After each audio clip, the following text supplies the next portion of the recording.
Hello and welcome our buddies, viewers and friends to our rewind version 2.0 of chemistry class 12th. So आज episode number 3 में इस chapter 1 solid state का summarization करेंगे.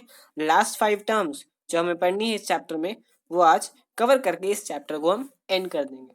And from next episode 4 we will start the chapter number 2 solutions. So let us start today's video. So 15 number की हमारी term जो आती है that is called imperfection in solids. पिछली वीडियो में हमने वॉइड्स की बात की थी. तो वॉइड्स होते हैं एम्प्टी स्पेसेस जो कि सॉलिड में होते हैं एज वेल मैटर में होते हैं और उनकी वजह से एक स्पेस बनता है, एम्प्टी स्पेस बनता है जहां पर सॉलिड की एफिशिएंसी मेजर की जाती है कि सॉलिड का कितना परसेंट स्पेस ऑक्यूपाइड है और कितना परसेंट स्पेस एम्प्टी है. सो वो एफिशिएंसी उस वॉइड से कैलकुलेट की जाती है. जितने ज़्यादा वॉइड्स होंगे उतनी कम एफिशिएंसी होगी एक सॉलिड एक मैटर की. सो अब इम्परफेक्शन इन सॉलिड्स. तो a solid consists of an aggregate or large number of small crystals. These crystals have defects in them. These defects are of two types, point defect and line defect. Arrangement में जो हमारे पास constituent particles होते हैं that is unit cell. अब unit cell की गड़बड़ी होती है, इनकी यूनिट सेल सही पैकिंग में अरेंज नहीं है, सही ऑर्डर में अरेंज नहीं है. सो उसकी वजह से डिफेक्ट्स आते हैं सॉलिड्स में. तो वो हमें डिस्कस करने हैं.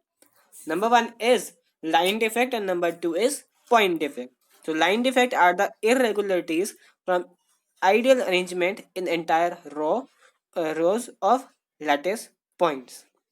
जो लाइन डिफेक्ट है वो एक सिंपल लाइन में हमारे पास होगा क्योंकि लाइन डिफेक्ट नाम से क्लियर है कि लाइन में एक पर्टिकुलर लाइन में रो में एंटायर रो में कहीं ना कहीं जगह डिफेक्ट होगा, अरेंजमेंट में गड़बड़ी होगी. Whereas point defect are the irregularities or deviation from ideal arrangement around a point in a crystalline solid. Point defect में इरेगुलरिटी होगी, शेप में गड़बड़ी होगी, आइडियल अरेंजमेंट जो होता है जो कि अरेंज पैटर्न में पहले थे वहां से अगर कुछ गड़बड़ होती है around a single point in crystalline solid is called point defect. These are further classified as stoichiometric defect, impurity defect and non-stoichiometric defect. So इसको फर्दर भी क्लासीफाई करते हैं 3 टाइप्स में.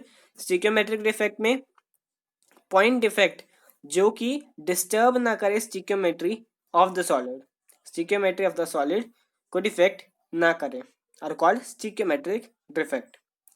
अब इंट्रिंसिक और थर्मोडायनेमिक डिफेक्ट. थर्मोडायनेमिक पता है heat से होते हैं. तो जो हीट है वो मैटर के कॉन्स्टिट्यूएंट पार्टिकल्स के ऑर्डर को अफेक्ट नहीं करती है, स्टिक्योमेट्री को डिस्टर्ब नहीं करती है, जो अरेंजमेंट है उसको डिस्टर्ब नहीं करती है. तो वो होते हैं स्टिक्योमेट्रिक डिफेक्ट.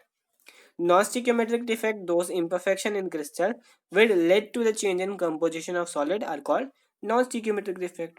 अब non-stoichiometric ये होते हैं दैट जो इम्परफेक्शन होती हैं क्रिस्टल में जो उसकी वजह से कंपोजिशन माने कि शेप को चेंज होना पड़ता है, सॉलिड की शेप चेंज हो जाती है इसकी वजह से, जैसे इम्परफेक्शन की वजह से.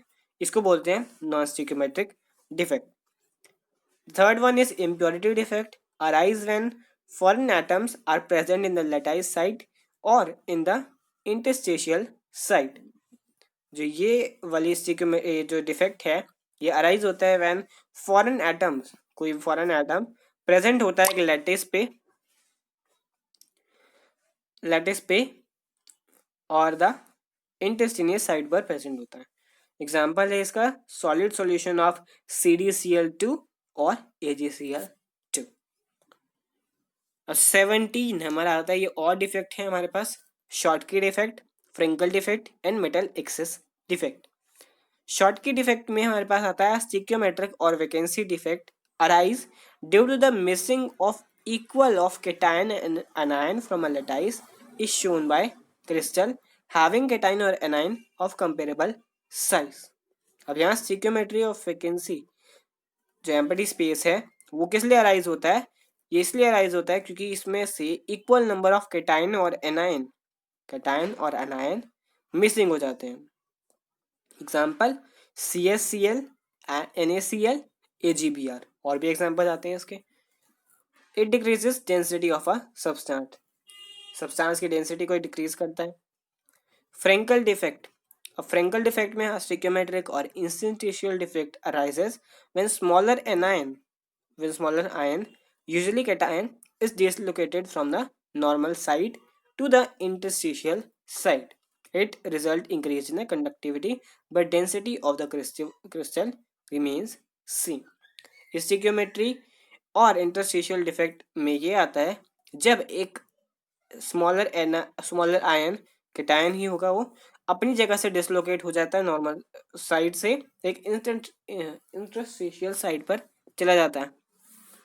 तो वहां पर जाने के बाद ये दो चीजें करता है, मतलब दो चीजें नहीं, एक ही चीज करता है। ये कंडक्टिविटी को बढ़ा देता है उस मैटर की, और क्रिस्टल की डेंसिटी सेम ही रहती है, बट क्रिस्टल की डेंसिटी सेम रहती है।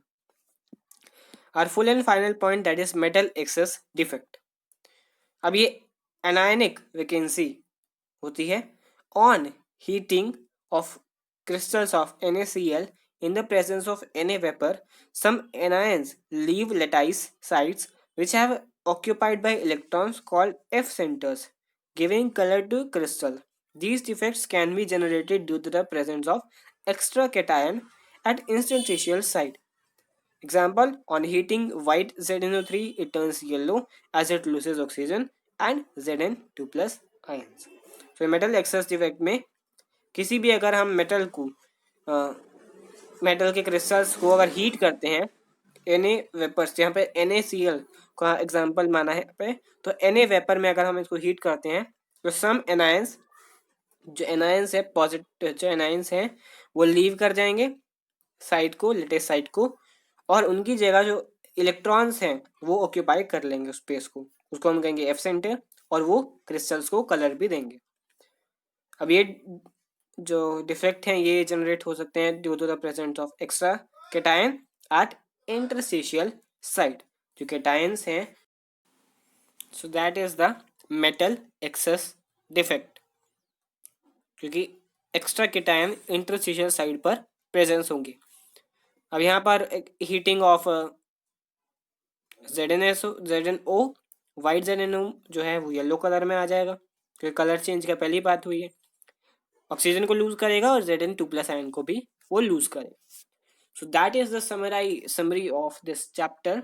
फाइनल जो इस चैप्टर का कुछ भी हमने टर्म्स करनी थी related to this chapter is completed now, and we can move on to the chapter number 2 by episode 4।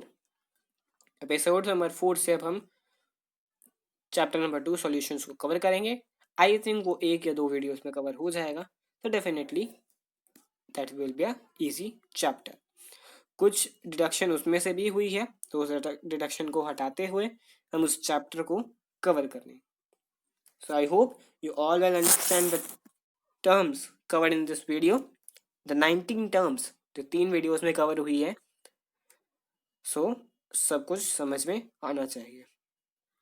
Very easy chapter, numerical based, इस पे थ्योरी ही बनती है कि आप स्टिक्योमेट्रिक डिफेक्ट अगर एग्जांपल लेते हैं तो उसको पहचानो, फ्रेंकल डिफेक्ट को पहचानो, मेटल एक्सेस डिफेक्ट को पहचानो, तो यही क्वेश्चन उस पर बनते हैं। So we will cover the questions probably after we complete chapter number 2। दोनों के न्यूमेरिकल एक साथ कंप्लीट करेंगे।